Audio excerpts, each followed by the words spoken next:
عبداللہ بن عباس رضی اللہ تعالی عنہ نے رات رسول کریم صلی اللہ علیہ وسلم کی زوجہ مطہرہ اور اپنی خالہ میمونہ رضی اللہ عنہا کے گھر میں گزاری۔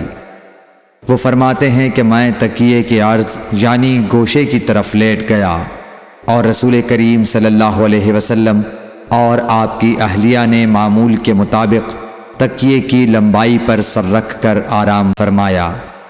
رسول اللہ صلی اللہ علیہ وسلم سوتے رہے اور جب آدھی رات ہو گئی یا اس سے کچھ پہلے یا اس کے کچھ بعد آپ بیدار ہوئے اور اپنے ہاتھوں سے اپنی نیند کو دور کرنے کے لیے آنکھیں ملنے لگے۔ پھر آپ نے سورہ آل عمران کی آخری 10 آیتیں پڑھیں۔ پھر ایک مشکیزے کے پاس جو چھت میں لٹکا ہوا تھا آپ کھڑے ہو گئے اور اس سے وضو کیا، خوب اچھی طرح، پھر کھڑے ہو کر نماز پڑھنے لگے۔ ابن عباس رضی اللہ تعالی عنہ کہتے ہیں میں نے بھی کھڑے ہو کر اسی طرح کیا جس طرح آپ نے وضو کیا تھا۔ پھر جا کر میں بھی آپ کے پہلو مبارک میں کھڑا ہو گیا۔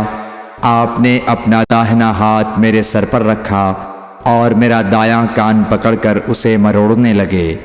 پھر آپ نے 2 رکعتیں پڑھیں، اس کے بعد پھر 2 رکعتیں پڑھیں، پھر 2 رکعتیں پڑھیں، پھر 2 رکعتیں پڑھیں، پھر 2 رکعتیں پڑھیں، پھر 2 رکعتیں پڑھ کر اس کے بعد آپ نے وتر پڑھا اور لیٹ گئے۔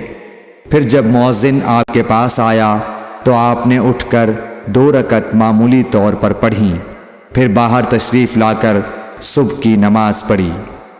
صحیح بخاری حدیث نمبر 183۔